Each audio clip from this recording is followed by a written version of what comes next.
ಎಲ್ಲ ವಿದ್ಯಾರ್ಥಿಗಳಿಗೆ ನಮಸ್ಕಾರ. ನಾವು ಇಂದು DSC RT ಕಡೆಯಿಂದ ಬಿಟ್ಟಿರುವಂತಹ 9ನೇ ತರಗತಿಯ ದ್ವಿತೀಯ ಭಾಷೆ ಇಂಗ್ಲೀಷ್. ಸೊ ಇದರ ಕ್ವಶನ್ ಪೇಪರ್ ಮತ್ತು ಕೀ ಆನ್ಸರ್ನ ಡಿಸ್ಕಷನ್ ಮಾಡೋಣ. So they have published only question paper, but instead of second language English given answer, they have given first language Kannada. That's why we have to discuss here. So ಇಲ್ಲಿ ನಾವು key ಆನ್ಸರ್ನ ನೋಡೋಣ second language ಇಂಗ್ಲೀಷ್ದು. So key answer almost ಯಾರಿಗೂ ಕೂಡ ಸಿಕ್ಕಿರಲಿಲ್ಲ. So 9th question paper almost 10th ಪ್ಯಾಟ್ರನ್ನಲ್ಲೇ ಇದೆ. ಸೇಮ್ 38 ಕ್ವಶನ್ಸು, ಅದಾದಮೇಲೆ ಸೇಮ್ ಗ್ರಾಮರ್ ಕಾನ್ಸೆಪ್ಟ್ ಇದೆ, ಒಂದು ಎರಡನ್ನು ಬಿಟ್ಟು. ಸೊ ಹಾಗಾದರೆ 1ನೇ ಕ್ವಶನ್ ಯಾವುದ್ರ ಬಗ್ಗೆ ಇದೆ? ಸೊ ಫಸ್ಟ್ ಕ್ವಶನ್ ಟ್ಯಾಗ್ ಬಗ್ಗೆ ಕೇಳಿರೋದು. ಸೊ ಸೆಂಟೆನ್ಸ್ ಏನಿದೆ, the hermit is a wise man ಅಂತೇಳಿದೆ. ಸೊ ಇದಕ್ಕೆ ನಾವು ಟ್ಯಾಗನ್ನು ಬರೀಬೇಕಾಗುತ್ತೆ.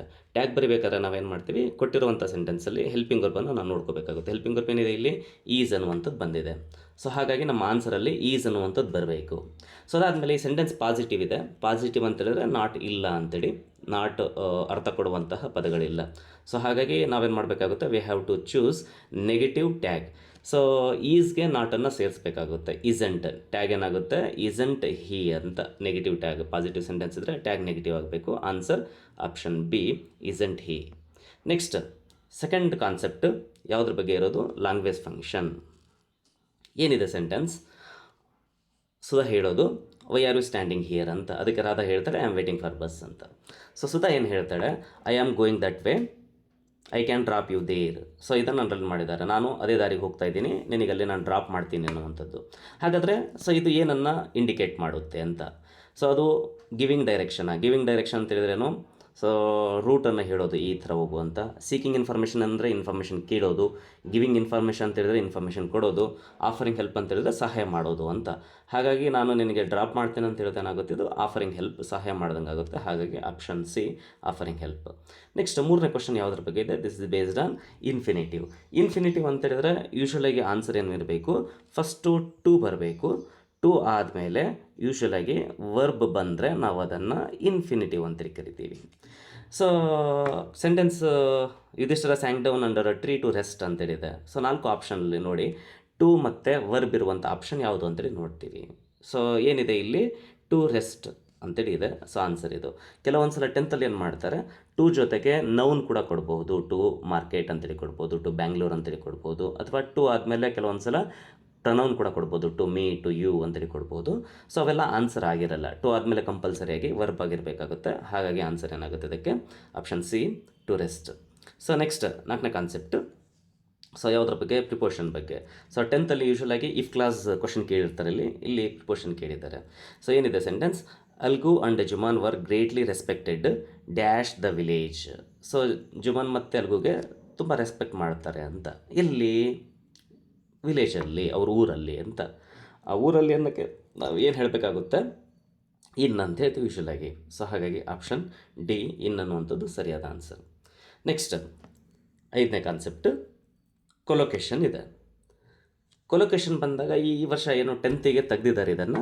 ಸೊ ಈ ಕಾನ್ಸೆಪ್ಟ್ ತೆಗೆದು ಸೋ ದಟ್ ಅನ್ನುವಂಥದ್ದನ್ನು ಆ್ಯಡ್ ಮಾಡಿದ್ದಾರೆ. ಸೊ ಇಲ್ಲಿ ಸೊ ಕೊಲೊಕೇಶನ್ ಅಂತೇಳಿದ್ರೆ ಎ ಪದದ ಜೊತೆಗೆ ಯೂಸ್ ಮಾಡುವಂತಹ ಪದ, ಅದ್ರ ಜೊತೆಗೆ ರಿಲೇಟೆಡ್ ಆಗಿರುವಂಥ ಪದ. ಸೊ ನಾವು ಕಾಮನ್ ಆಗಿ ಯೂಸ್ ಮಾಡ್ತಾ ಇರ್ತೀವಿ. ಸೊ ಆಪ್ಷನ್ ಏನು ಕೊಟ್ಟಿದ್ದಾರೆ, ಎ ಕಾಲಮಲ್ಲಿ ಡೆವಲಪ್ಡ್ ಅಂತೇಳಿದೆ, ಬಿ ಅಲ್ಲಿ 4 ಪದಗಳು ಕೊಟ್ಟಿದ್ದಾರೆ.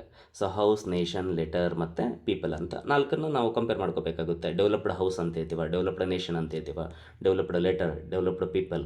ಸೊ ಏನಂತ ಹೇಳ್ತೀವಿ ಜನರಲಾಗಿ, ಡೆವಲಪ್ಡ್ ಅಥವಾ ಡೆವಲಪಿಂಗ್ ನೇಷನ್ ಅಂತ ಹೇಳ್ತೀವಿ. ಸೊ ಆನ್ಸರ್ ಏನಾಗುತ್ತೆ, ಡೆವಲಪ್ಡ್ ನೇಷನ್.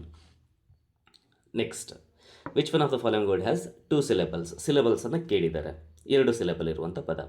ಸೊ ಸಿಲೆಬಲ್ ಅಂತೇಳಿದ್ರೆ ನಮ್ಮ ಸ್ಕೂಲಲ್ಲಿ ಹೇಳ್ತಾರೆ ಕ್ಲ್ಯಾಪ್ ಮಾಡೋದು, ಸೊ ಅಥವಾ ಚಿಟಿಕೆ ಹೊಡೆಯೋದು ಅಂತ ಹೇಳ್ಬೋದು, ಅಥವಾ ನಾವು ಜಸ್ಟ್ ಓದ್ಬೇಕಾದ್ರೆ ನಾವು ಗುರ್ತಿಡ್ಬೋದು. ಏನಿದೆ ಫಸ್ಟ್ ಪದ ಏನು ಕೊಟ್ಟಿದ್ದಾರೆ, ಫಸ್ಟ್ ವರ್ಡ್ ಏನಿದೆ, ಡೇಟ್ ಅಂತೇಳಿದೆ. ಡೇಟ್ ಎಷ್ಟು ಸಿಲೆಬಲ್ ಸೌಂಡ್ ಇದೆ, ಡೇಟ್ ಒಂದೇ ಇದೆ. ನೆಕ್ಸ್ಟ್ ಕೀಪ್, ಅದು ಕೂಡ 1 ಸಿಲೆಬಲ್. ಪೇಪರ್ ಎಷ್ಟು ಬರುತ್ತೆ, 2 ಸಿಲೆಬಲ್ ಇದೆ. ನೆಕ್ಸ್ಟ್ ಡೈಮೆನ್ಷನ್ ಎಷ್ಟು ಸಿಲೆಬಲ್ ಇದೆ, 3 ಸಿಲೆಬಲ್ ಇದೆ. ನಮಗೆ ಬೇಕಾಗಿರೋದು 2 ಸಿಲೆಬಲ್. ಹಾಗಾಗಿ ಆಪ್ಷನ್ ಪೇಪರ್ ಅನ್ನೋಂತಿದೆಯಲ್ಲ ಅದು answer. Next we have to choose parts of speech of the underline word. ಒಂದು ಸೆಂಟೆನ್ಸ್ ಕೊಟ್ಟು ಅದನ್ನು ಒಂದು ಪದವನ್ನು ಅಂಡರ್ಲೈನ್ ಮಾಡಿದ್ದಾರೆ, ಅದನ್ನು ನಾವು ಪಾರ್ಟ್ಸ್ ಆಫ್ ಸ್ಪೀಚ್ ಯಾವುದು ಅಂತೇಳಿ ಹೇಳಬೇಕಾಗುತ್ತೆ. ಸೆಂಟೆನ್ಸ್ ಏನಿದೆ, Akash is an intelligent boy. So intelligent ಅನ್ನುವಂಥ ಪದ ಸೊ ಯಾವ ಪಾರ್ಟ್ಸ್ ಆಫ್ ಸ್ಪೀಚ್ ಅಂತ. ಸೊ ಪಾರ್ಟ್ಸ್ ಆಫ್ ಸ್ಪೀಚ್ 8 ಇದ್ದಾವೆ. Noun, pronoun, adjective, verb, adverb, ಪ್ರಿಪೋಷನ್, conjunction, interjection. So ಇವೆಲ್ಲವು. ಸೊ ಅದರಲ್ಲಿ ಯಾವುದು ಅಂತ ಇಲ್ಲಿ ನೋಡಿ. ಸೊ ಒಂದು ನೌನ್ ಬಗ್ಗೆ ಏನಾದರೂ ಸೊ ಡಿಸ್ಕ್ರೈಬ್ ಮಾಡುವಂಥ ವರ್ಡ್ಸ್ ಇದ್ದರೆ, so the words describe the noun R pronoun is called adjective ಅಂತ ಹೇಳ್ತೀವಿ. ಇಲ್ಲಿ ನೋಡಿ, ಇಲ್ಲಿ ಈ ಇಂಟೆಲಿಜೆಂಟ್ ಅನ್ನುವಂಥ ಪದ ಯಾವುದ್ರ ಬಗ್ಗೆ ಹೇಳಿದೆ ಅಂತ ಹೇಳಿದರೆ, ನೆಕ್ಸ್ಟ್ ಇರುವಂತಹ ಬಾಯ್ ಅನ್ನುವಂಥ ಒಂದು ಪದ ಇದೆಯಲ್ಲ ಅದರ ಬಗ್ಗೆ ಹೇಳಿದ್ದು. ಹುಡುಗ ಯಾವ ಥರ ಬಾಯ್ ಅವನು? ಸೊ ಇಂಟೆಲಿಜೆಂಟ್ ಬಾಯ್ ಅಂತ ಹೇಳ್ತೀವಿ. ಸೊ ಈ ಬಾಯ್ ಬಗ್ಗೆ ಹೇಳ್ಬೋದು. ಸೊ ಏನು ಹೇಳ್ಬೋದು ಮತ್ತೆ ಅಂತ ಹೇಳಿದ್ರೆ, ಸೊ ಟಾಲ್ ಬಾಯ್ ಅಂತ ಹೇಳ್ಬೋದು, ಶಾರ್ಟ್ ಬಾಯ್ ಅಂತ ಹೇಳ್ಬೋದು, ಹ್ಯಾಂಡ್ಸಮ್ ಅಂತ ಹೇಳ್ಬೋದು, ಗುಡ್ ಬಾಯ್ ಅಂತ ಹೇಳ್ಬೋದು. ಸೊ ಈ ಥರ ಪದಗಳು ಬರುತ್ತಲ್ಲ ಅದನ್ನು ನಾವು ಅಡ್ಜೆಕ್ಟಿವ್ ಅಂತ ಹೇಳ್ತೀವಿ. ಸೊ ಹಾಗಾಗಿ ಸೊ ಆನ್ಸರ್ ಏನಾಗುತ್ತೆ ಇದಕ್ಕೆ? ಇಂಟೆಲಿಜೆಂಟ್ ಅನ್ನೋದು ಅಡ್ಜೆಕ್ಟಿವ್ ಆಗುತ್ತೆ. ಮತ್ತು ಕೆಲವೊಂದು ಸಲ ಟೆನ್ಸ್ ಕರೆಕ್ಟ್ ಫಾರ್ಮ್ ಆಫ್ ವರ್ಡಲ್ಲಿ ಕೇಳ್ತಾರೆ ಇಂಟೆಲಿಜೆಂಟ್, ಅದರದ್ದು ನೌನ್ ಫಾರ್ಮ್ ಕೇಳ್ತಾರೆ ಕೆಲವೊಂದು ಸಲ, ಇಂಟೆಲಿಜೆನ್ಸ್ ಅಂತೇಳಿ ಆಗುತ್ತೆ ಅದಕ್ಕೆ. Next 8th one, fill in the blank using the suitable linker. ಲಿಂಕರನ್ನು ಇಲ್ಲಿ ನಮಗೆ ಕೇಳಿರೋದು. ಸೊ ಏನು ಸೆಂಟೆನ್ಸ್ ಇದೆ? Kapil's mother could not read the time dash she knew it was early in the morning ಅಂತೇಳಿದೆ. ಲಿಂಕರ್ ಅಂತ ಹೇಳಿದ್ರೆ ಏನು? ಅದನ್ನು ನಾವು ಕಂಜಂಕ್ಷನ್ ಅಂತಲೂ ಹೇಳ್ತೀವಿ. ಸೊ ಆ್ಯಂಡ್, ಬಟ್, ಸೊ ಈ ಥರ ಎಲ್ಲ ಬರುತ್ತಲ್ಲ ಅದನ್ನು ನಾವು ಲಿಂಕರ್ಸ್ ಅಂತ ಹೇಳ್ತೀವಿ. ಸೆಂಟೆನ್ಸ್ ಏನಿದೆ? Kapil's mother could not read the time. So Kapil ಅವ್ರ ತಾಯಿಗೆ ಅವನ ಡೇಟ್ ಆಫ್ ಬರ್ತದ್ದು ಟೈಮ್ ಕರೆಕ್ಟಾಗಿ ಗೊತ್ತಿರಲಿಲ್ಲ, ಆದರೆ ಅವಳಿಗೇನು ಗೊತ್ತಾಗಿತ್ತು ಅಂತ ಹೇಳಿದ್ರೆ ಅದು ಮುಂಜಾನೆ ಅಂತೇಳಿ ಗೊತ್ತಿತ್ತು ಅಂತ. ಯೂಶ್ವಲಾಗಿ ಕಾಂಟ್ರಾಸ್ಟ್ ಮೀನಿಂಗ್ ಇದ್ದಾಗ, ಆಪೋಸಿಟ್ ಮೀನಿಂಗ್ ಇದ್ದಾಗ, ಸೊ ಆವಾಗ ನಾವು ಏನಂತೇಳಿ ಯೂಸ್ ಮಾಡಬೇಕಾಗುತ್ತೆ? ಬಟ್ ಅಂತೇಳಿ ಯೂಸ್ ಮಾಡ್ತೀವಿ. ಸೊ ಅವ್ರ ತಾಯಿಗೆ ಟೈಮ್ ಗೊತ್ತಿರಲಿಲ್ಲ, ಆದರೆ ಅದು ಮುಂಜಾನೆ ಅಂತೇಳಿ ಗೊತ್ತಿತ್ತು ಅಂತ. ಹಾಗಾಗಿ ಆಪ್ಷನ್ ಬಿ ಅನ್ನುವಂಥದ್ದು ಸರಿಯಾಗಿರುತ್ತೆ. Next 9th one, rewrite the following sentence in passive voice. Passive ವಾಯ್ಸ್ಗೆ ಈ ಸೆಂಟೆನ್ಸನ್ನು ನಾವು ಚೇಂಜ್ ಮಾಡಬೇಕು. ಪ್ಯಾಸಿವ್ ವಾಯ್ಸ್ ಅಂತೇಳಿ ಅಂದಾಗ ಸೊ ನಾವು ಕೊಟ್ಟಿರುವಂಥ ಸೆಂಟೆನ್ಸಲ್ಲಿ ಯಾವ ಟೆನ್ಸ್ ಅಂತೇಳಿ ನೋಡ್ಕೋಬೇಕಾಗುತ್ತೆ. ಇದು ಸ್ವಲ್ಪ ಡಿಫಿಕಲ್ಟ್ ಆಗಿರುವಂಥ ಒಂದು ಕಾನ್ಸೆಪ್ಟ್. ಇದಕ್ಕೆ 1-2 ಕ್ಲಾಸೇ ಬೇಕಾಗುತ್ತೆ. ನೆಕ್ಸ್ಟ್ ವೀಡಿಯೋಸಲ್ಲಿ ಅದರ ಬಗ್ಗೆ ನಾವು ಡಿಸ್ಕಷನ್ ಮಾಡೋಣ. ಈಗ ಸ್ವಲ್ಪ ಬ್ರೀಫಾಗಿ ನಾನು ಹೇಳೋಕ್ಕೆ ನಾನು ಪ್ರಯತ್ನ ಮಾಡ್ತೀನಿ. ನಾವು ಆ್ಯಕ್ಟಿವ್ ವಾಯ್ಸ್ ಪ್ಯಾಸಿವ್ ವಾಯ್ಸ್ ಮಾಡಬೇಕಾದ್ರೆ ಆ ಸೆಂಟೆನ್ಸಲ್ಲಿ ಬರುವಂತಹ ಹೆಲ್ಪಿಂಗ್ ವರ್ಬ್ಸ್ ಏನಿದೆ ಅಂತೇಳಿ ನೋಡ್ಕೋಬೇಕಾಗುತ್ತೆ. ಹೆಲ್ಪಿಂಗ್ ವರ್ಬ್ ನೋಡಿಕೊಂಡು ನಾವು ಆನ್ಸರ್ನ ಡಿಸೈಡ್ ಮಾಡಬೇಕಾಗುತ್ತೆ. ಸೊ ಆ ಸೆಂಟೆನ್ಸಲ್ಲಿ ಏನಾದರೂ ಯಾಮಿಸರ್ ಇದ್ದರೆ ಯಾಮಿಸರ್ ಪ್ಲಸ್ ಬೀಯಿಂಗ್ ಅಂತೇಳಿ ಬರಬೇಕು. ಇಲ್ಲಿ ಸ್ವಲ್ಪ ಸ್ಲೈಡ್ಸ್ ಸರಿಯಾಗಿ ವರ್ಕ್ ಆಗಿಲ್ಲ. ಸೊ ಇಲ್ಲಿ ನೋಡಿ, ಯಾವುದಾದ್ರೂ ಒಂದು ಸೆಂಟೆನ್ಸಲ್ಲಿ ಹೆಲ್ಪಿಂಗ್ ವರ್ಬ್ಸ್ ಇಲ್ಲ ಅಂತೇಳಿ ಅಂದಾಗ ಅಲ್ಲಿ ಪ್ರೆಸೆಂಟ್ ವರ್ಬ್ ಆದರೂ ಇರುತ್ತೆ, ಇಲ್ಲ ಅಂತೇಳಿದರೆ ಅಲ್ಲಿ ಪಾಸ್ಟ್ ವರ್ಬ್ ಆದರೂ ಇರುತ್ತೆ. ಹೆಲ್ಪಿಂಗ್ ವರ್ಬ್ ಇಲ್ಲದೆ ಇದ್ದಾಗ ಅದು ಪ್ರೆಸೆಂಟ್ ವರ್ಬ್ ಅಂದರೆ V1 ಫಾರ್ಮ್ ಇದ್ದರೆ ನಾವು ಸೊ ಹೆಲ್ಪಿಂಗ್ ವರ್ಬ್ಸ್ ಏನು ಯೂಸ್ ಮಾಡಬೇಕು? ಆ್ಯಮ್, ಈಸ್, ಆರ್ ಅನ್ನುವಂಥದ್ದು ಯೂಸ್ ಮಾಡಬೇಕು. ಕೊಟ್ಟಿರುವಂಥ ಸೆಂಟೆನ್ಸಲ್ಲಿ ಏನಾದರೂ ಅದು ಪಾಸ್ಟ್ ಟೆನ್ಸ್ ಇದೆ, V2 ಫಾರ್ಮ್ ಇದೆ ಅಂತೇಳಿದರೆ ಆವಾಗ ವಾಸ್ ಅಥವಾ ವರನ್ನು ಯೂಸ್ ಮಾಡಬೇಕು. ಸೊ ಹಾಗಾದರೆ ಕೊಟ್ಟಿರುವಂತಹ ಸೆಂಟೆನ್ಸಲ್ಲಿ ಏನಿದೆ ನೋಡಿ, ಇಲ್ಲಿ the convict stole the silverware ಅಂತೇಳಿದೆ. ಈ ಸೆಂಟೆನ್ಸಲ್ಲಿ ಹೆಲ್ಪಿಂಗ್ ವರ್ಬ್ ಇಲ್ಲ, ಆದರೆ ಸ್ಟೋಲ್ ಅನ್ನುವಂಥದ್ದು ಮೇನ್ ವರ್ಬ್ ಇದೆ. ಸೊ ಯಾವ ಫಾರ್ಮ್ ಇದು ಅಂತೇಳಿದರೆ ಇದು V2 ಫಾರ್ಮ್. V2 ಫಾರ್ಮ್ ಬಂದರೆ ನಾನು ಆಗಲೇ ಹೇಳಿದೆ, ಹೆಲ್ಪಿಂಗ್ ವರ್ಬ್ ಏನು ಯೂಸ್ ಮಾಡಬೇಕು? ವಾಸ್ ಅಥವಾ ವ ಅಂತೇಳಿ ಯೂಸ್ ಮಾಡಬೇಕು. ವಾಸನ್ನು ಯಾವಾಗ ಯೂಸ್ ಮಾಡ್ತೀವಿ ಅಂತೇಳಿದರೆ ಸಬ್ಜೆಕ್ಟ್ ಏನಾದರೂ ಸೊ ನಾವು ಸಿಂಗಲ್ ಇರಿದ್ರೆ ನಾವು ವಾಸ್ ಅಂತೇಳಿ ಕನ್ಸಿಡರ್ ಮಾಡಬೇಕಾಗುತ್ತೆ, ಪ್ಲೂರಲ್ ಇದ್ದರೆ ವರ್ ಅಂತೇಳಿ ಯೂಸ್ ಮಾಡ್ತೀವಿ. ಸೊ ಇದನ್ನು ನಾವು ಪ್ಯಾಸಿವ್ ವಾಯ್ಸ್ ಮಾಡಬೇಕಾದ್ರೆ ಬೇಸಿಕ್ ಇನ್ಫಾರ್ಮೇಷನ್ ಗೊತ್ತಿರುತ್ತೆ ನಿಮಗೆ. ಆಬ್ಜೆಕ್ಟನ್ನು ನಾವೇನು ಮಾಡಬೇಕಾಗುತ್ತೆ? We have to change it into the subject place. So ಫಸ್ಟಿಗೆ ನಾವು ಸಿಲ್ವರ್ ವೇರನ್ನು ಸಬ್ಜೆಕ್ಟ್ ಪ್ಲೇಸಿಗೆ ತೊಗೊಂಡು ಹೋಗಬೇಕು, ಸಿಲ್ವರ್ ವೇರ್ ಅಂತ. ಆಮೇಲೆ ಸಿಲ್ವರ್ ವೇರ್ ಸಿಂಗಲ್ ಪ್ಲೂರಲ್ ಅಂತೇಳಿ ನೋಡೋದಾದರೆ ಅದು ಸಿಂಗಲ್ ಇರೋದ್ರಿಂದ ವಾಸ್ ಅಂತೇಳಿ ಯೂಸ್ ಮಾಡ್ತೀವಿ, ವಾಸ್. ಆಮೇಲೆ ನಾವು ಪ್ಯಾಸಿವ್ ವಾಯ್ಸ್ ಮಾಡಬೇಕಾದ್ರೆ ಮೇನ್ ವರ್ಬ್ದು ಯಾವಾಗಲೂ ಕೂಡ V3 ಫಾರ್ಮಿಗೆ ಚೇಂಜ್ ಮಾಡಬೇಕಾಗುತ್ತೆ. ಇಲ್ಲಿ ಸ್ಟೋಲ್ದು V3 ಫಾರ್ಮ್ ಏನಾಗುತ್ತೆ? ಸ್ಟೋಲನ್ ಅಂತೇಳಿ ಆಗುತ್ತೆ. V1 ಫಾರ್ಮ್ ಇದ್ದದ್ದು ಸ್ಟೀಲ್, ಸ್ಟೋಲ್, ಸ್ಟೋಲನ್ ಅಂತೇಳಿ ಆಗುತ್ತೆ. V3 form stolen. ಆಮೇಲೆ ಬೈ ಅಂತೇಳಿ ಬರ್ತು ಸಬ್ಜೆಕ್ಟನ್ನು ಬರಿತೀವಿ. ಸೊ ಆನ್ಸರ್ ಇದು. Next 10th question, use the word separate as verb. Separate ಅನ್ನುವಂಥ ಪದವನ್ನು ವರ್ಬ್ ಆಗಿ ಯೂಸ್ ಮಾಡಬೇಕು ಅಂತ ನಿಮ್ಮ ಸ್ಕೂಲಲ್ಲಿ ಹೇಳ್ಕೊಟ್ಟಿರ್ತಾರೆ ಸಿಂಪಲಾಗಿ. ಸೊ ನಾವು ಅದನ್ನು ಆನ್ಸರ್ ಮಾಡಬೇಕಾದ್ರೆ ಸಿಂಪಲಾಗಿ ಏನು ಮಾಡ್ಬೋದು? ಫಸ್ಟಿಗೆ ಸಬ್ಜೆಕ್ಟ್ ಐ ಅಂತೇಳಿ ಬರೆದು, ಆಮೇಲೆ ಏನು ಪದ ಕೊಟ್ಟಿರ್ತಾರೆ ವರ್ಬ್ ಆಗಿ ಕೇಳಿದರೆ ಆ ಪದವನ್ನು ಬರೆದು ಮುಂದೆ ಆಬ್ಜೆಕ್ಟನ್ನು ನೀವೇನು ಬೇಕಾದರೂ ಬರೀಬೋದು. I separated pens and pencils yesterday, I separated milk from butter from milk. ಈ ಥರ ಏನಾದರೂ ನೀವು ಸೆಂಟೆನ್ಸನ್ನು ನೀವು ಯೂಸ್ ಮಾಡ್ಕೋಬಹುದು. ಸೊ ನಿಮಗೆ ಕನ್ಫ್ಯೂಷನ್ ಆಗಬಾರ್ದು ಅಂತ ಹೇಳಿದ್ರೆ ಫಸ್ಟ್ ಸಬ್ಜೆಕ್ಟ್ ಐ ಅಂತೇಳಿ ಬರೆದು ಮೇನ್ ಅವ್ರು ಬರೆದು ಆಬ್ಜೆಕ್ಟ್ ಬರೆದ್ರೆ ಸೊ ನಿಮ್ಮ ಆನ್ಸರ್ ಎಲ್ಲ ಯಾವಾಗಲೂ ಕೂಡ ಕರೆಕ್ಟಾಗಿರುತ್ತೆ. Next 11th one, so article ಬಗ್ಗೆ ಕೇಳಿದ್ದಾರೆ. So fill in the blank with article. So article ಅಂತೇಳಿ ಅಂದಾಗ ನಿಮ್ಗೆ ಗೊತ್ತಿದೆ, ಸೊ ಟೋಟಲ್ 3 ಆರ್ಟಿಕಲ್ ಬರುತ್ತೆ. ಆ ಡ್ಯಾಶ್ ಆದಮೇಲೆ ಪದ ಇದೆಯಲ್ಲ ಆ ಪದವನ್ನು ನೋಡಿ ಸೊ ನಾವು ಫಸ್ಟು ದ ಬರುತ್ತಾ ಅಂತೇಳಿ ನೋಡ್ಕೋಬೇಕು. ಸೊ ಡ್ಯಾಶ್ ಆದಮೇಲೆ ಏನಾದರೂ ಸೊ ನೇಮ್ ಆಫ್ ರಿವರ್ ಇದ್ದರೆ ಆವಾಗ ನಾವು ದ ಅಂತೇಳಿ ಯೂಸ್ ಮಾಡಬೇಕು. ಸೊ ಮ್ಯೂಸಿಕಲ್ ಇನ್ಸ್ಟ್ರೂಮೆಂಟ್ ಬಂದರೆ, ಸೂಪರ್ಲೇಟಿವ್ ಡಿಗ್ರಿ, ಅಡ್ಜೆಕ್ಟಿವ್, ಮಾನ್ಯುಮೆಂಟ್ಸ್ ಹೆಸರು ಬಂದರೆ, ಯೂನಿಕ್ ಥಿಂಗ್ಸ್ ಇವೆಲ್ಲವೂ ಪದಗಳು ಬಂದರೆ ನೀವು ಅದನ್ನು ಬೇಕಾದ್ರೆ ಸ್ಕ್ರೀನ್ಶಾಟ್ ತೊಗೋಬೋದು. ಸೊ ನಾವು ದ ಅಂತೇಳಿ ಯೂಸ್ ಮಾಡ್ತೀವಿ. ಸೊ ಈ ಥರ ಪದಗಳು ಇಲ್ಲ ಅಂತೇಳಿ ಅಂದಾಗ ನಾವೇನು ಮಾಡ್ತೀವಿ, ಸೊ ಆ ಪದವನ್ನು ಓದಬೇಕು. ಆ ಪದವನ್ನು ಓದಿ ಮೊದಲ ಸೌಂಡ್ ಏನಾದರೂ ಆ ವರ್ಡಿನ ಫಸ್ಟ್ ಸೌಂಡ್ ಏನಾದರೂ ಓವೆಲ್ ಸೌಂಡ್ ಬಂದರೆ, ಇಲ್ಲಿ ಕೊಟ್ಟಿದೆ ನೋಡಿ, ಓವೆಲ್ ಸೌಂಡ್ ಏನಾದರೂ ಬಂದರೆ ಆವಾಗ ನಾವು ಏನು ಯೂಸ್ ಮಾಡಬೇಕು, ಯಾನ್ ಅಂತೇಳಿ ಯೂಸ್ ಮಾಡಬೇಕಾಗುತ್ತೆ. ಅದು ಕಾನ್ಸನೆಂಟ್ ಸೌಂಡ್ ಬಂದರೆ ಎ ಅಂತೇಳಿ ಯೂಸ್ ಮಾಡಬೇಕು. ಇಷ್ಟು ಹೇಳಿದರೆ ಮಕ್ಕಳಿಗೆ ಕನ್ಫ್ಯೂಷನ್ ಆಗುತ್ತೆ ಯೂಶಲಾಗಿ. ಸೊ ನಾವೇನು ಸಿಂಪಲಾಗಿ ನಾವು ನೋಡ್ಕೋಬೋದು ಇದನ್ನು. ಇಲ್ಲಿ ಫಸ್ಟ್ ಡ್ಯಾಶ್ ಆದಮೇಲೆ ಏನಿದೆ ಅಪಾಯಿಂಟ್ಮೆಂಟ್ ಅಂತೇಳಿ ಒಂದು ಪದವನ್ನು ಕೊಟ್ಟಿದ್ದಾರೆ. ಹಾಗಾದರೆ ಅಪಾಯಿಂಟ್ಮೆಂಟ್ ಅನ್ನೋದು ಅಲ್ಲಿ ದ ಬರುತ್ತೆ ಅಂತೇಳಿ ನೋಡಿಕೊಂಡ್ರೆ ಇಲ್ಲಿ ದ ಬರಲ್ಲ. ಸೊ ನಾನು ಆಗಲೇ ಹೇಳಿದೆ ದ ಬರಲ್ಲ ಅಂತೇಳಿ ಅಂದಾಗ ಪದವನ್ನು ಓದಬೇಕು. ಮೊದಲ ಸೌಂಡ್ ಏನಾದರೂ ಸ್ವರ ಉಚ್ಚಾರಣೆ ಬಂದರೆ, ಸೊ ಅದನ್ನು ನಾವು ಕನ್ನಡದಲ್ಲೂ ಕೂಡ ನೋಡ್ಬೋದು. ಸ್ವರ ಉಚ್ಚಾರಣೆ ಅಂದರೆ ಕನ್ನಡದಲ್ಲಿ ಯಾವುದ್ಯಾವುದು ಅ ಇಂದ ಔವರೆಗೂ, ಸೊ ಇದನ್ನು ನಾವು ಸ್ವರಗಳು ಅಂತ ಹೇಳ್ತೀವಿ. ಸೊ ಈ ಥರ ಸೌಂಡ್ ಏನಾದರೂ ಬಂದರೆ ಫಸ್ಟ್ ಸೌಂಡ್, ಆವಾಗ ಯಾನ್ ಯೂಸ್ ಮಾಡಬೇಕು. ಕಾನ್ಸನೆಂಟ್ ಅಂತೇಳಿದರೆ ವ್ಯಂಜನ ಕ ಇಂದ ಳವರೆಗೆ ಬರುತ್ತಲ್ಲ, ಆವಾಗ ನಾವು ಏನು ಯೂಸ್ ಮಾಡಬೇಕು, ಎ ಅನ್ನುವಂತಹ ಆರ್ಟಿಕಲ್ನ ಯೂಸ್ ಮಾಡಬೇಕು. ಇಲ್ಲಿ ಸೆಂಟೆನ್ಸಲ್ಲಿ ಏನಿದೆ, ಐ ಹ್ಯಾಡ್ ಅಪಾಯಿಂಟ್ಮೆಂಟ್ ಅಂತೇಳಿದೆ. ಮೊದಲ ಸೌಂಡ್ ಏನು ಬಂತು ನೋಡಿ, ಅ ಅಂತೇಳಿ ಬಂತು. ಅ ಅನ್ನೋದು ಏನೋದು ಓವೆಲ್ ಸೌಂಡ್, ಹಾಗಾಗಿ ಆನ್ಸರ್ ಏನು ಬರಬೇಕು, ಯಾನ್ ಅಂತೇಳಿ ಬರಬೇಕಾಗುತ್ತೆ. Next 12th one. So fill in the blank with appropriate tense form of verb. Tense form of verb ಕೇಳಿದ್ದಾರೆ. ಸೊ ಇಲ್ಲಿ ಏನು ಸೆಂಟೆನ್ಸ್ ಇದೆ ಅಂತ ಹೇಳಿದರೆ, so Bhagat Singh and his comrades were dash to death by the British. ಇಲ್ಲಿ sentence ಅಂತೇಳಿದೆ, passive ವೈಸಲ್ಲಿ sentence ಕೊಟ್ಟಿದ್ದಾರೆ. ಯೂಶಲಾಗಿ ಪಾಸ್ಟ್ ಟೆನ್ಸ್ ಇದ್ದಾಗ ನಾವು ಮೇನ್ ವರ್ಬ್ V2 ಫಾರ್ಮ್ ಇಲ್ಲಾಂದರೆ V3 ಫಾರ್ಮಲ್ಲಿ, ಪ್ಯಾಸಿವ್ ವೈಸ್ ಇದ್ದಾಗ V3 ಫಾರ್ಮಿಗೆ ಚೇಂಜ್ ಮಾಡಬೇಕಾಗುತ್ತೆ. ಸೆಂಟೆನ್ಸ್ ಇದ್ದಿದ್ದೇನಾಗುತ್ತೆ, ಸೆಂಟೆನ್ಸ್ಡ್ ಅಂತೇಳಿ ಆಗುತ್ತೆ. Next 13th one. ಸೊ ಏನಿದೆ, we should compare our previous dash, ಇಲ್ಲಿ ಡ್ಯಾಶ್ ಚಿಕ್ಕದಾಗಿದೆ. ಸೊ ಏನಿದೆ ಬ್ರಾಕೆಟಲ್ಲಿ performance to improve the our sales ಅಂತೇಳಿದೆ.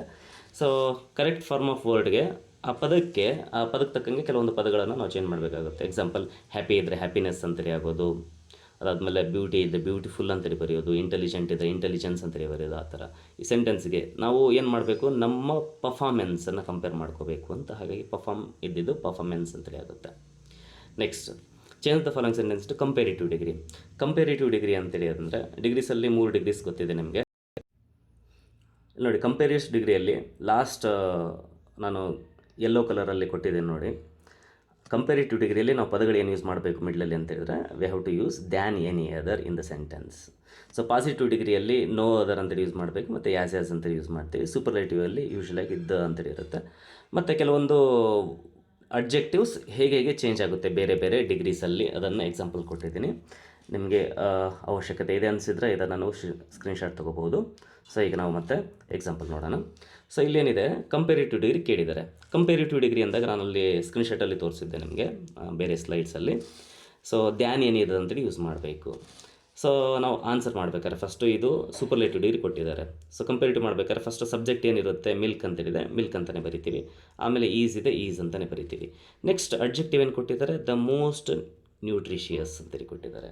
ಇದರದ್ದು ಪಾಸಿಟಿವ್ ಫಾರ್ಮ್ ಏನಾಗುತ್ತೆ, ಬರೀ ನ್ಯೂಟ್ರಿಷಿಯಸ್. ಸೊ ಕಂಪೇರಿಟಿವ್ ಫಾರ್ಮ್ ಏನಾಗುತ್ತೆ, more nutritious. Superlative form the most nutritious. ನಮಗೆ ಬೇಕಾಗುತ್ತೆ ಕಂಪೇರಿಟಿವ್, ಹಾಗಾಗಿ ಮೋರ್ ನ್ಯೂಟ್ರಿಷಿಯಸ್ ಅಂತೇಳಿ ಮಾಡಬೇಕಾಗುತ್ತೆ. ನೆಕ್ಸ್ಟ್ ಅದಾದಮೇಲೆ ಕಂಪಲ್ಸರಿಯಾಗಿ ಕಂಪೇರಿಟಿವ್ ಡಿಗ್ರಿಯಲ್ಲಿ ದ್ಯಾನ್ ಏನಿದೆ ಅಂತ ಪದಗಳನ್ನು ಸೇರಿಸಿ ಆಮೇಲೆ ಲಾಸ್ಟಿಗೆ ಫುಡ್ ಅಂತೇಳಿ ಬರೀಬೇಕಾಗುತ್ತೆ. Next, frame question to get underlined word as answer. WH ಕ್ವಶನನ್ನು ಫ್ರೇಮ್ ಮಾಡೋದು. ಸೊ ಇಲ್ಲಿ ಪದ ಅಂಡರ್ಲೈನ್ ಆಗಿಲ್ಲ. ಸೊ ಇಲ್ಲಿ ಒಂದು ಸೆಂಟೆನ್ಸಲ್ಲಿ ಕೆಲವೊಂದು ಪದಗಳನ್ನು ಅಂಡರ್ಲೈನ್ ಮಾಡುತ್ತೆ, ಒಂದು ವರ್ಡನ್ನು ಅಂಡರ್ಲೈನ್ ಮಾಡ್ಬೋದು. ಅದು ಆನ್ಸರ್ ಬರಬೇಕು ಅಂತ ಹೇಳಿದ್ರೆ ಪ್ರಶ್ನೆಯನ್ನು ಹೇಗೆ ಕೇಳಬೇಕು ಅಂತ. ನಮಗೆ ಯೂಶಲಾಗಿ ಪ್ರಶ್ನೆ ಕೇಳಿ ಆನ್ಸರ್ ಕೇಳ್ತಾರೆ, ಆದರೆ ಇಲ್ಲಿ ಆನ್ಸರ್ ಕೇಳಿದರೆ ನಾವು ಪ್ರಶ್ನೆಯನ್ನು ಕೇಳಬೇಕಾಗುತ್ತೆ. ಓಕೆ, ಇಲ್ಲಿ WH ಕ್ವಶನನ್ನು ಫ್ರೇಮ್ ಮಾಡಬೇಕಾದ್ರೆ ಅದಕ್ಕೆ ಒಂದು ಸ್ಟ್ರಕ್ಚರ್ ಇರುತ್ತೆ. ಫಸ್ಟು ಏನು ಮಾಡಬೇಕಾಗುತ್ತೆ ಅಂತ ಹೇಳಿದ್ರೆ, ಅಂಡರ್ಲೈನ್ ಮಾಡುವಂತಹ ಒಂದು ವರ್ಡ್ಸಿಗೆ ಸೊ ಯಾವ WH ವರ್ಡ್ ಸೂಟ್ ಆಗುತ್ತೆ ಅಂತ. WH words what, when, why ಈ ಥರ ಎಲ್ಲ ಬರುತ್ತೆ. ಸೊ ಇಲ್ಲಿ ಏನಿದೆ, ಅವನಿಗೆ ಅವಾರ್ಡ್ ಸಿಕ್ಕಿದೆ ಯಾವುದಕ್ಕೋಸ್ಕರ ಅಂತೇಳಿದರೆ ಹೀಸ್ ಲಿಟ್ರರಿ ವರ್ಕ್ಸ್ ಅಂತೇಳಿದೆ. ಫಾರನ್ ಅಂಡರ್ಲೈನ್ ಮಾಡಿಲ್ಲ, ಹೀಸ್ ಲಿಟ್ರರಿ ವರ್ಕ್ಸ್. ಅದಕ್ಕೆ ಅಂತ ಹೇಳ್ಬೇಕಾದ್ರೆ ನಾವು ಜನರಲಾಗಿ ಯಾಕೆ ಅಂತೇಳಿ ಅಥವಾ ಯಾವುದಕ್ಕೆ ವಾಟ್ ಅಂತೇಳಿ ನಾವು ಯೂಸ್ ಮಾಡಬೇಕಾಗುತ್ತೆ WH ವರ್ಡ್. ಸ್ಟ್ರಕ್ಚರ್ ಏನಿರುತ್ತೆ, ಸೊ WH ಕ್ವಶನ್ಗೆ ಫಸ್ಟು WH ವರ್ಡನ್ನು ಬರಿಬೇಕು. ಆಮೇಲೆ ಏನು ನಾವು ಮೆನ್ಷನ್ ಮಾಡಬೇಕಾಗುತ್ತೆ ಅಂತ ಹೇಳಿದ್ರೆ ಹೆಲ್ಪಿಂಗ್ ವರ್ಬನ್ನು ಬರಿಬೇಕು ಆ ಸೆಂಟೆನ್ಸಲ್ಲಿ ಕೊಟ್ಟಿರುವಂಥದ್ದನ್ನು. ಆಮೇಲೆ ಸಬ್ಜೆಕ್ಟನ್ನು ಬರಿಬೇಕು. ಆಮೇಲೆ ನೆಕ್ಸ್ಟ್ ಮೇನ್ ವರ್ಬ್ ಇದ್ದರೆ ಮೇನ್ ವರ್ಬನ್ನು ಬರಿತೀವಿ, ಆಬ್ಜೆಕ್ಟ್ ಇದ್ದರೆ ಆಬ್ಜೆಕ್ಟನ್ನು ಬರಿತೀವಿ. ನೆಕ್ಸ್ಟ್ ಲಾಸ್ಟಿಗೆ ಕ್ವಶನ್ ಮಾರ್ಕನ್ನು ಹಾಕಬೇಕಾಗುತ್ತೆ. ಇದು ಸ್ಟ್ರಕ್ಚರ್ ಇದೆ, WH ಕ್ವಶನ್ದು ಸ್ಟ್ರಕ್ಚರ್ ಇದನ್ನು ನಾವು ಫಾಲೋ ಮಾಡಬೇಕಾಗುತ್ತೆ. ಈಗ ನಾವು ಹಿಸ್ ಲಿಟರರಿ ವರ್ಕ್ಸ್ ಅನ್ನೋದು ಆನ್ಸರ್ ಬರಬೇಕಂದ್ರೆ ಫಸ್ಟ್ WH ವರ್ಡ್ ಏನು ಕೇಳಬೇಕು ನಾವು, ವಾಟ್ ಅಂತ. ಅದಾದಮೇಲೆ ಹೆಲ್ಪಿಂಗ್ ವರ್ಬ್ ಏನಿದೆ ಸೆಂಟೆನ್ಸಲ್ಲಿ ವಾಸ್ ಅಂತೇಳಿದೆ, ವಾಸನ್ನು ಬರೀಬೇಕು. ಆಮೇಲೆ ಸಬ್ಜೆಕ್ಟ್ ಏನಿದೆ ಹಿ ಬರಿತೀವಿ. ನೆಕ್ಸ್ಟ್ ಮೇನ್ ವರ್ಬ್ ಇದೆ ಅವಾರ್ಡೆಡ್, ಮತ್ತು ಅದಾದಮೇಲೆ ಆಬ್ಜೆಕ್ಟ್ ಇಲ್ಲ ಇಲ್ಲಿ. ಸೊ ಫಾರ್ ಅಂತೇಳಿ ಪ್ರನೌನ್ ಪ್ರಿಪೋರ್ಷನ್ ಕೇಳಿದರೆ ಅದನ್ನು ನಾವು ಬರಿತೀವಿ. ಸೊ ಆನ್ಸರ್ ಏನಾಗುತ್ತೆ, what was he awarded for ಅಂತ. ನೆಕ್ಸ್ಟ್ 16th ಒನ್, ರಿಪೋರ್ಟ್ ಸ್ಪೀಚಿಗೆ ಚೇಂಜ್ ಮಾಡಬೇಕು ಬಿಟ್ಟಿರುವಂಥ ಸೆಂಟೆನ್ಸನ್ನು. ಅಂಡರ್ಲೈನ್ ಮಾಡಿರೋದು ಮಹೇಶ್, ಹೇಳಿರೋದು ನಂದಿನಿಗೆ. ಏನಂತೇಳಿ, ವೇರ್ ವರ್ ಯು ಎಸ್ಟರ್ಡೇ ಅಂತ. ಇಲ್ಲಿ ನೋಡಿ ಕೊಟ್ಟಿರೋ ಸೆಂಟೆನ್ಸ್ ಅದು ಕ್ವಶನ್ ಇದೆ. ಕ್ವಶನ್ ಇದ್ದಾಗ ನಾವೇನು ಮಾಡ್ತೀವಿ, ಫಸ್ಟು ಯಾರು ಹೇಳ್ತಾರೆ ಮಾತು, ಮಹೇಶ್ ಅವ್ರ ಹೆಸರು ಬರಿತೀವಿ. ಆಮೇಲೆ ಇದು ಕ್ವಶನ್ ಇದ್ದಾಗ ನಾವು ಆಸ್ಕಡ್ ಅಂತ ಹೇಳ್ತೀವಿ. ಆಮೇಲೆ ಯಾರಿಗೆ ಹೇಳಿದ್ದಾರೆ ಲಿಸ್ನರ್ ಹೆಸರು ಬರಿತೀವಿ.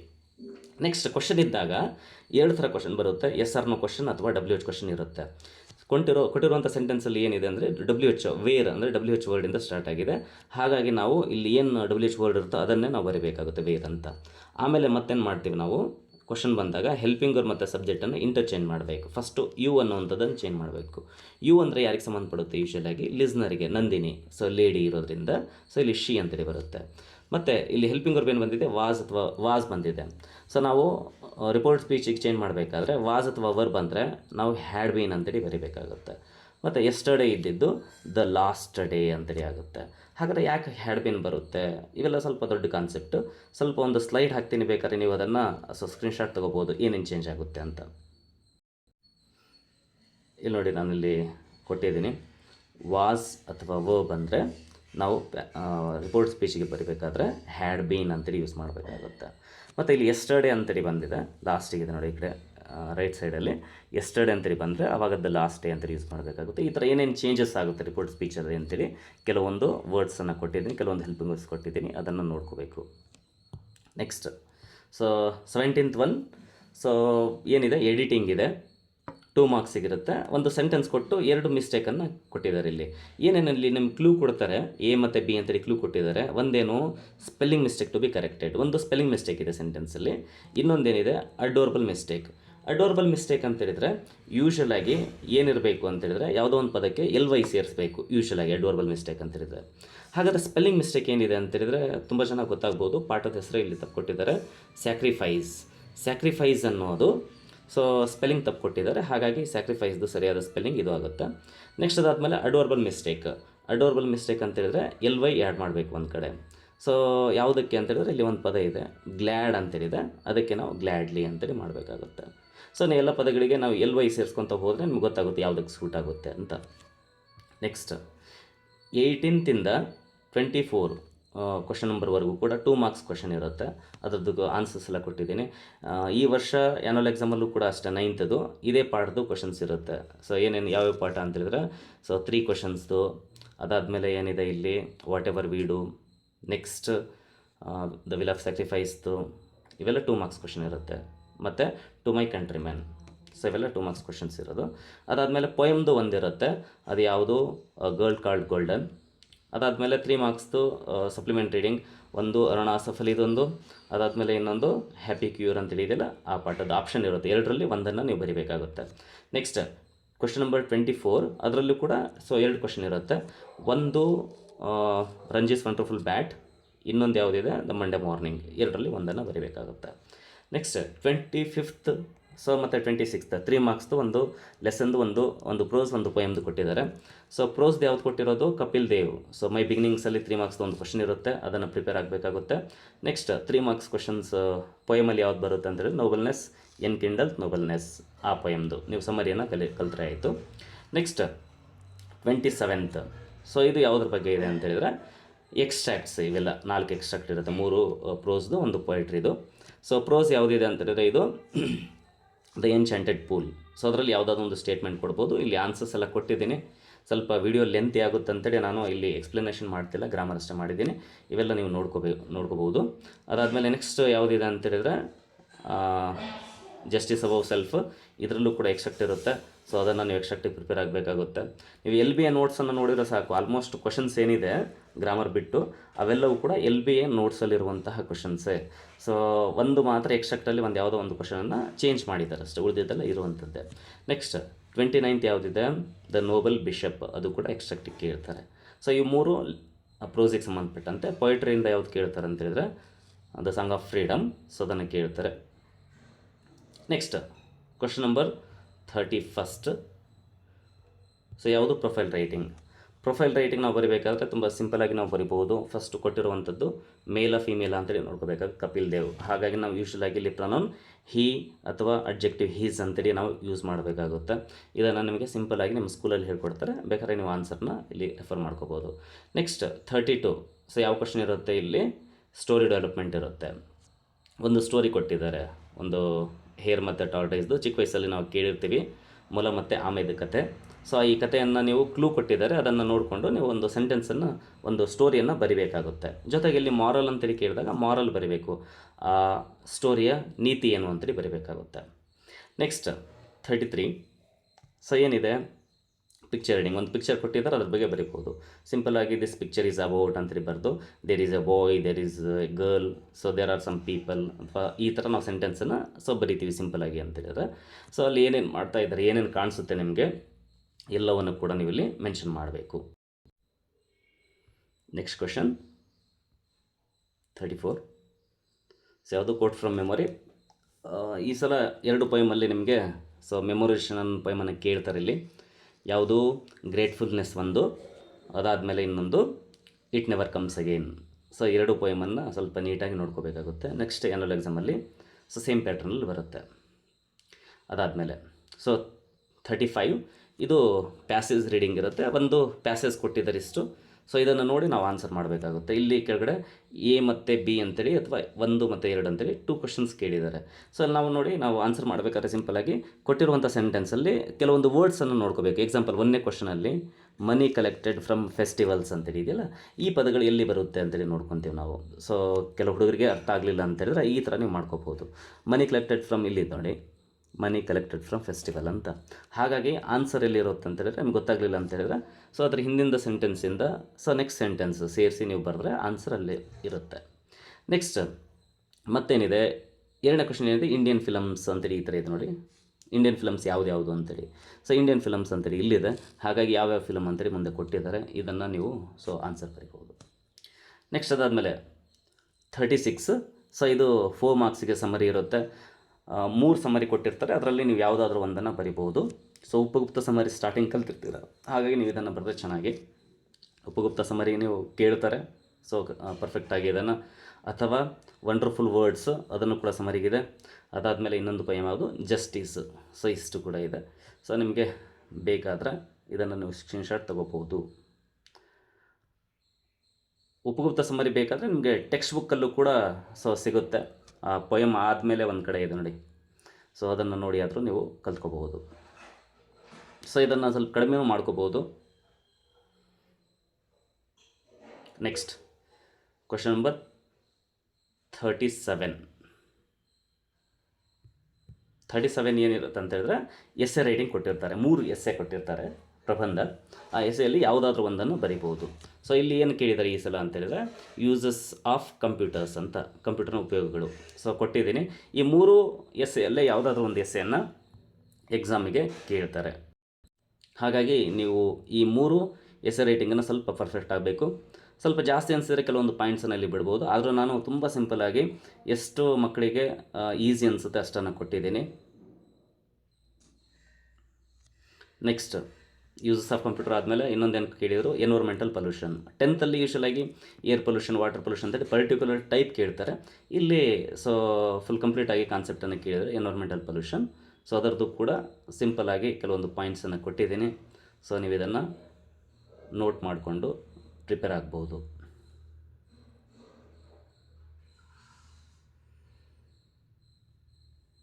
Next last essay sports and games ಬಗ್ಗೆ. ಸೊ ಇವೆಲ್ಲವೂ ಕೂಡ 10th ಕೇಳ್ತಾರೆ ಕೆಲವೊಂದು ಸಲ. ಸೊ ಈ ವರ್ಷ ನೀವು ಕರೆಕ್ಟಾಗಿ ಕಲ್ತ್ಕೊಂಡ್ರೆ 10th ಕೂಡ ನಿಮಗೆ ಅನುಕೂಲ ಆಗುತ್ತೆ. ಸ್ಪೋರ್ಟ್ಸ್ ಆ್ಯಂಡ್ ಗೇಮ್ಸ್ ಬಗ್ಗೆನೂ ಕೂಡ ಇಂಟ್ರಡಕ್ಷನ್. ಸೊ ನಾವು ಬರೀಬೇಕಾದ್ರೆ ಫಸ್ಟ್ ಇಂಟ್ರಡಕ್ಷನ್ ಬರಿತೀವಿ, ಆಮೇಲೆ ಡೆವಲಪ್ಮೆಂಟ್ ಸ್ಟೇಜಲ್ಲಿ ಕೆಲವೊಂದು ಹೆಡ್ಡಿಂಗ್ ಹಾಕಿ ಪಾಯಿಂಟ್ಸನ್ನು ಮೆನ್ಷನ್ ಮಾಡಬೇಕಾಗುತ್ತೆ. ಲಾಸ್ಟಿಗೆ ನಾವು ಕನ್ಕ್ಲೂಷನನ್ನು ಬರಿತೀವಿ, ಉಪಸಂಹಾರ ಅಂತ ಹೇಳ್ತೀವಿ.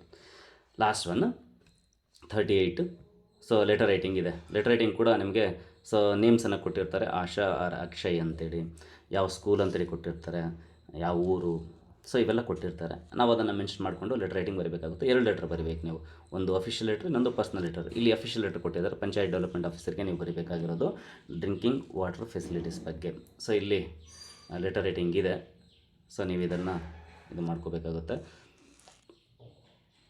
ಅಫಿಷಿಯಲ್ ಲೆಟರ್ಗೆ ಫಸ್ಟ್ ಫ್ರಮ್ ಅಡ್ರೆಸ್, ಡೇಟ್, ಆಮೇಲೆ ಟು ಅಡ್ರೆಸ್, ನೆಕ್ಸ್ಟ್ ಸ್ಯಾಲ್ಯುಟೇಷನ್ ಬರೀಬೇಕಾಗುತ್ತೆ, ಸಬ್ಜೆಕ್ಟ್ ಬರೀಬೇಕಾಗುತ್ತೆ.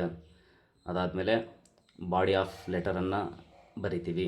ನೆಕ್ಸ್ಟ್ ಥ್ಯಾಂಕ್ ಯು ಅಂತೇಳಿ ಮೆನ್ಷನ್ ಮಾಡಿ, ನೆಕ್ಸ್ಟ್ ಲಾಸ್ಟಿಗೆ ಸಬ್ಸ್ಕ್ರಿಪ್ಷನ್ ಅಂತೇಳಿ ಬರಿತೀವಿ. ಸೊ ಇಷ್ಟು ಪಾಯಿಂಟ್ಸನ್ನು ಮೇಂಟೈನ್ ಮಾಡಬೇಕಾಗುತ್ತೆ. ಅಥವಾ ನಾವು ಪರ್ಸ್ನಲ್ ಲೆಟರ್ ಬರಿಬೋದು. ಯಾರಿಗೆ ಫ್ರೆಂಡಿಗೆ ಕೇಳಿದ್ದಾರೆ, ಸೊ ಯಾವುದ್ರ ಬಗ್ಗೆ ಅಂತ ಹೇಳಿದ್ರೆ new initiative taken by the police ಅಂತ. ಪೊಲೀಸ್ನವರು ಹೊಸದಾಗಿ ಏನೋ ಒಂದು ವರ್ಕನ್ನು ಮಾಡ್ತಾಯಿದ್ರೆ ಅದ್ರ ಬಗ್ಗೆ ನೀವು ನಿಮ್ಮ ಫ್ರೆಂಡಿಗೆ ಹೇಳ್ಬೋದು. ಅದು ಏನಾದರೂ ಆಗಿರ್ಬೋದು.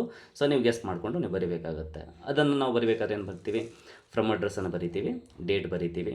ಸೊ ಟು ಅಡ್ರೆಸ್ ಅದು ಆಪ್ಷನ್, ಯಾಕಂದರೆ ಇಲ್ಲಿ ಫ್ರೆಂಡಿಗೆ ಬರೀರಿ ಅಂತೇಳಿ ಹೇಳ್ತಾರೆ, ಫ್ರೆಂಡ್ ಅಡ್ರೆಸ್ ಕೊಡೋಲ್ಲ ಯೂಶ್ವಲಾಗಿ. ಹಾಗಾಗಿ ನೀವು ಟು ಅಡ್ರೆಸ್ ಅಂತೇಳಿ ನೀವು ಬರಿಬೋದು ಅಥವಾ ಬರೀದೇನೂ ಇರಬಹುದು. ಆಮೇಲೆ ಸೊ ಸ್ಯಾಲ್ಯುಟೇಷನ್ ಬರಿತೀವಿ, ನೆಕ್ಸ್ಟ್ ಬಾಡಿ ಆಫ್ ಲೆಟರ್ ಬರಿತೀವಿ. ಅದಾದಮೇಲೆ ಲಾಸ್ಟಿಗೆ ಸಬ್ಸ್ಕ್ರಿಪ್ಷನನ್ನು ಬರೆದು ಲೆಟರ್ ರೈಟಿಂಗನ್ನು ಎಂಡ್ ಮಾಡಿದ್ದೀವಿ. ಸೊ ಇದು 9ನೇ ತರಗತಿಯ ಸೆಕೆಂಡ್ ಲ್ಯಾಂಗ್ವೇಜ್ ಇಂಗ್ಲೀಷ್ ಆನ್ಸರ್ ಆಗಿದೆ. ಸೊ ನಿಮಗೇನಾದರೂ ಡೌಟ್ಸ್ ಇದ್ದರೆ ಅಥವಾ ಯಾವುದಾದ್ರೂ ಒಂದು ಕ್ವಶನ್ ಕನ್ಫ್ಯೂಷನ್ ಏನಾದರೂ ಆಗ್ತಾಯಿದ್ರೆ ನೀವು ಕಾಮೆಂಟ್ ಬಾಕ್ಸಲ್ಲಿ ನನಗೆ ಪ್ರಶ್ನೆಯನ್ನು ಮಾಡ್ಬೋದು. ಸೊ ಈ ವಿಡಿಯೋ ನಿಮಗೇನಾದರೂ ಇಷ್ಟ ಆಗಿದೆ ಅಂತ ಹೇಳಿದರೆ ಚಾನಲನ್ನು ಸಬ್ಸ್ಕ್ರೈಬ್ ಮಾಡ್ಕೊಳ್ಳಿ, ನಿಮ್ಮ ಫ್ರೆಂಡ್ಸಿಗೆ ಶೇರ್ ಮಾಡಿ. ಹಾಗೆ ಸೊ ಪಕ್ಕದಲ್ಲಿರುವಂತಹ ಬೆಲ್ ಐಕಾನನ್ನು ಒತ್ತಿ. ಇನ್ನು ಮುಂದೆ ಈ ಥರ ಕಾನ್ಸೆಪ್ಟ್, ಪ್ರತಿಯೊಂದು ಕಾನ್ಸೆಪ್ಟ್ ಬಗ್ಗೆ ವಿಡಿಯೋ ಬರ್ತಾನೆ ಇರುತ್ತೆ. ಸೊ ನಿಮ್ಮ ಸಹಕಾರ ಹೀಗೆ ಇರಲಿ. ನಮಸ್ಕಾರ.